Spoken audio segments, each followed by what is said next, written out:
All right, sorry about that, guys. We got cut off. I kind of lost track of time on there. So we're just gonna go ahead and finish this up. Everybody can give their last thoughts. Dad, I seen that you found the book that it is that you were talking about. You want to go ahead and show that again if you want. It's entitled "Dying of Whiteness" by Jonathan M. Metz. Dying of Whiteness: how the politics of racial resentment is killing America's heartland. And if you're a reader, I suggest you read it.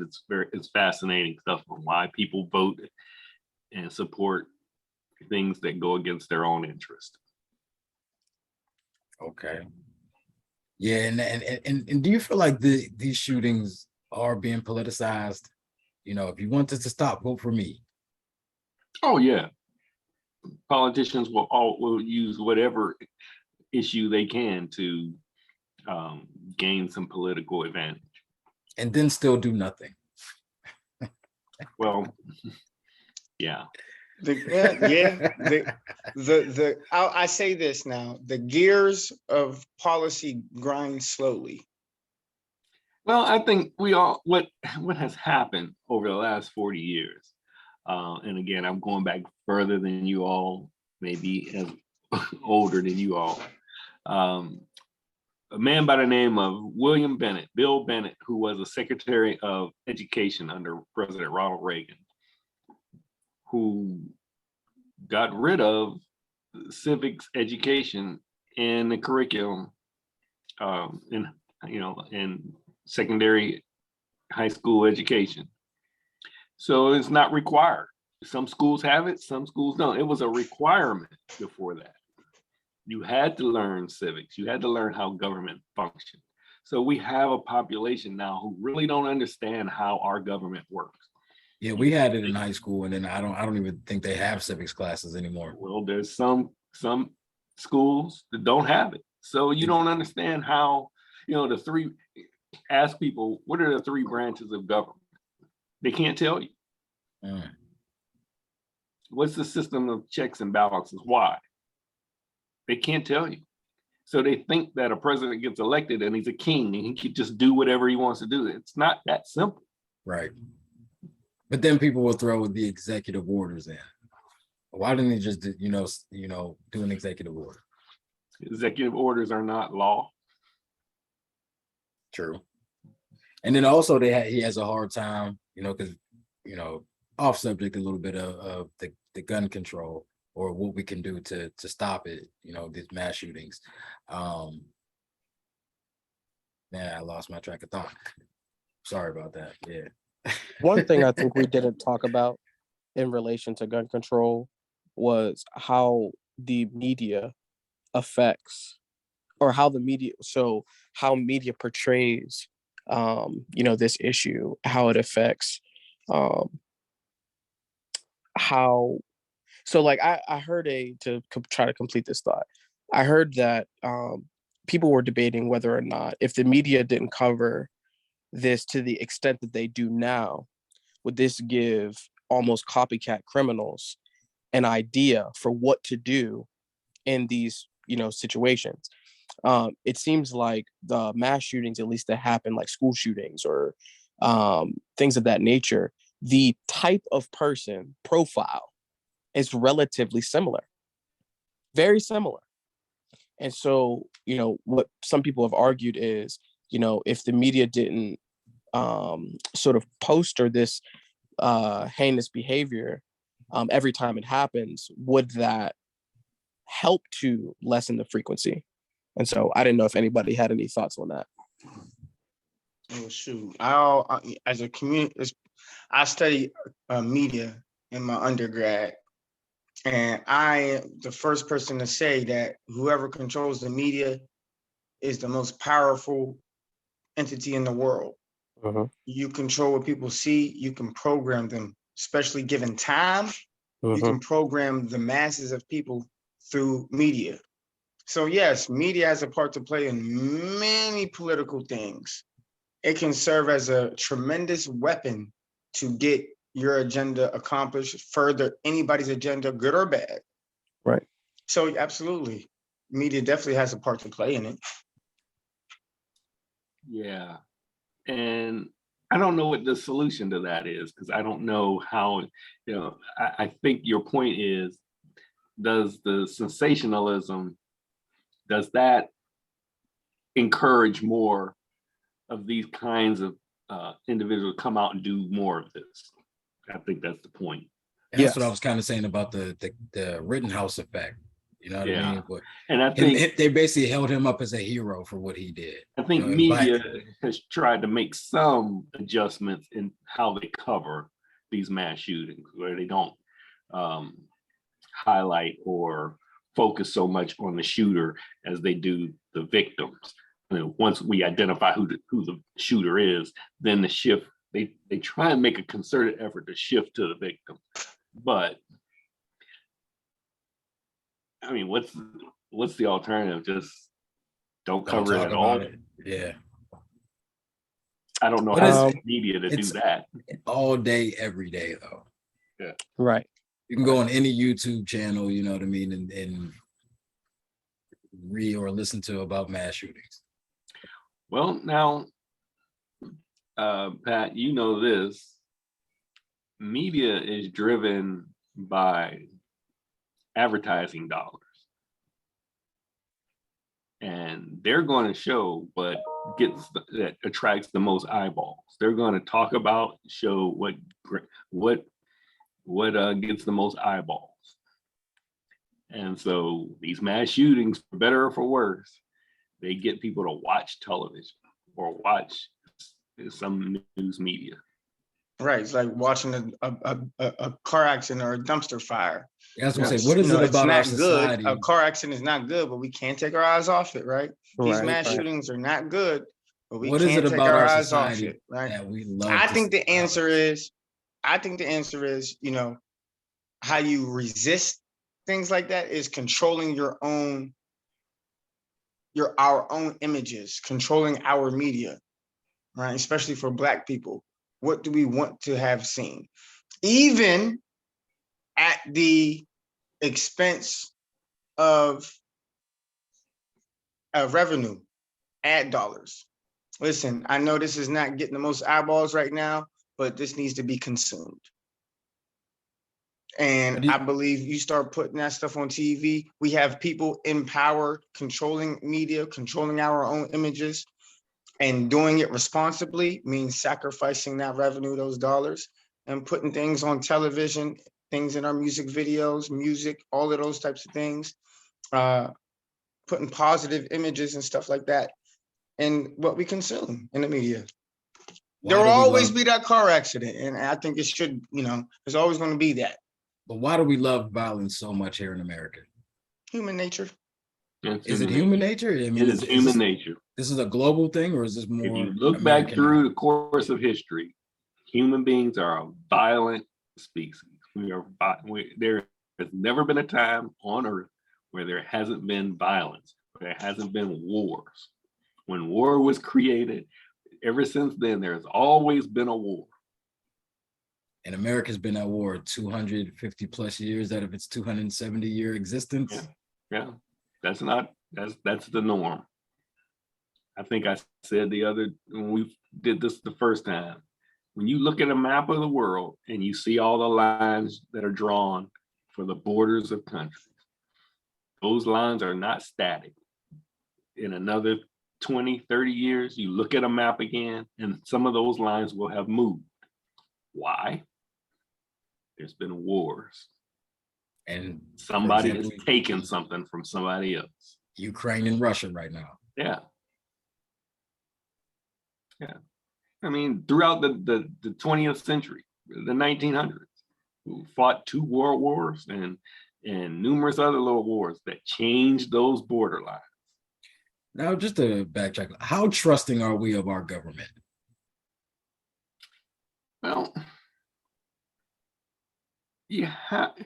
I think that you have to trust it to some extent, but you also want to hold your leaders accountable, from the dog catcher that you vote for on a local level to the senators the congressman that you vote for federal level and the president, you can hold them all to the extent that you can, hold them accountable. And when we say hold them accountable, that means if they're not doing things to our liking, we just don't vote you in again. Don't vote in, but in between time, there you can voice your opinion, you can voice your concern. You know, that First Amendment that gives you the right. Every one of us has the right to petition our government for redress of grievances. That's the First Amendment. That is a right that was, when it was first enshrined, was unusual in history, that ordinary people can petition their government because it's something you don't like and not be thrown in jail. Right. That's a powerful point. Yeah. Agreed. And you know what? Mark? I know what you're fishing for, but I think you find this juicy. Sri Lanka, they're going through economic turmoil for a little while. Within the last couple of days, the people of Sri Lanka ran up into the palace ran in a palace that they owned January 6th. He's gone. He wasn't trying to resign anything. They were in the street saying, hey, you got to get out of here. You ain't doing what's right. You're misappropriating funds. Things ain't right. Ain't no fuel. Ain't nobody eating. This been going on. You ain't doing right. The people got into a place where they went into the presidential palace and they went to his personal residence. Now, he wasn't there, but once that happened, he resigned. What do we call that? Is that like a mini coup? I think a coup would be, coup is from the inside out. Oh, okay. But okay. I thought it was the people overthrowing the government. It was The people just an overthrowing the insurrection. government. Yeah. And we came, as I'm listening to these and watching these hearings, we came so close. I didn't to know it was this close. losing- I didn't know. I didn't know it was that close. Yeah. To losing our democracy. And as Black Americans, we have our complaints about America and how it has done us. But when you look around the world and when you look back through history and you read that Constitution, this is our best opportunity to get to try and achieve some measure of equality anywhere in the world and through history. If we can just get them to do and get them to do and behave like they said they would do on paper. But that's what I'm saying. It seems like over history, they're always going back on what it is that they say they're going to do. Like even with this oil thing now, didn't Biden say something about releasing it to us and now we sold it to China? I don't understand that. I didn't hear that. Yeah, I guess there's something been going on as far as, we were supposed to be giving resources for certain oil and the Biden administration has sold it to China. Oh, I maybe haven't heard I that. haven't Okay. heard. I haven't heard Yeah, maybe about some that. Maybe. guys got to check. Trey, you hear anything about it? No, I haven't heard that. No, Okay. Man, I'll have to look it up. But written in our Constitution, it says, in order to create a more perfect union. It's not perfect. And when the people who initially wrote it, they wasn't thinking about us. True. But we got to make them hold to the words they wrote down. Black people have made them look themselves in the mirror and look at them words and move the needle to a more perfect union. That's our best chance. Because if we scrap it and try and do something else, we ain't gonna like what we come up with. I see that. You If ain't we gonna scrap like it and start all over again, It we ain't gonna gonna be, end back, it ain't end gonna up be back at pretty. the bottom because we have no resources. We don't have we're not a nation. So yeah. I hear that argument. It is the nature of humanity to move toward authoritarianism. That's what we're fighting against right now. This this inclination for us to move toward authoritarianism, because we feel like we want a messiah. We want one man to solve all our problems. And for white people who feel who have been fed these lies, and they have a grievance because they see Black people making strides, they see gays and immigrants, other communities making strides. They doing all right, but they see others making strides, and they have a grievance. And so along comes their savior in the person of Donald Trump. And he can solve all their problems. He'll say anything, I'll solve all your problems. And that's why they love him so much.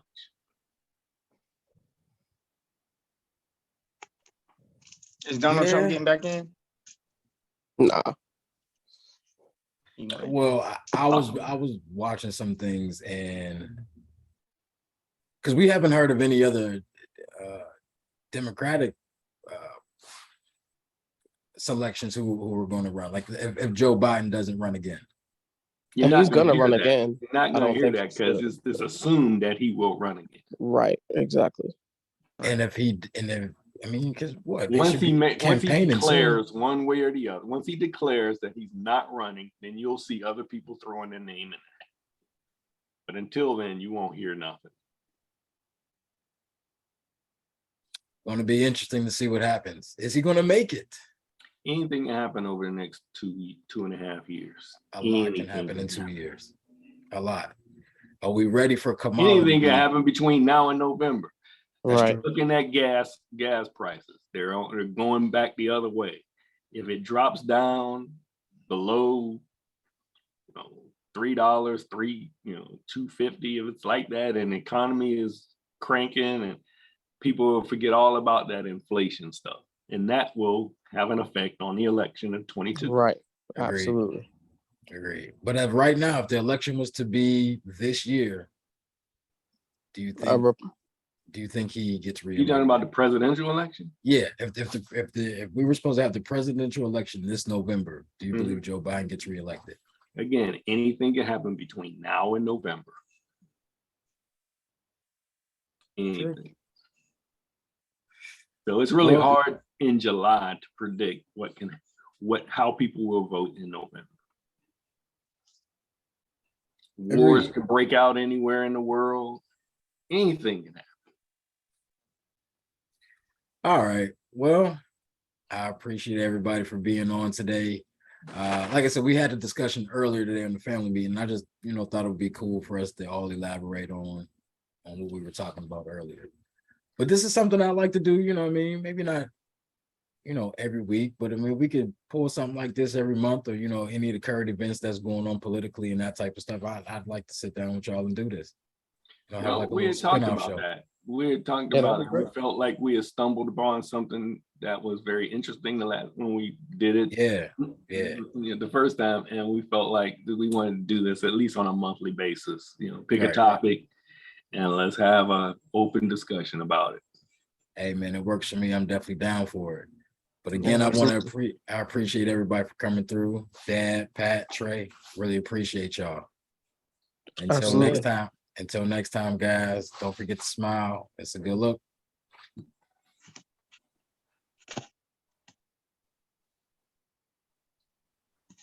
All right. Are we still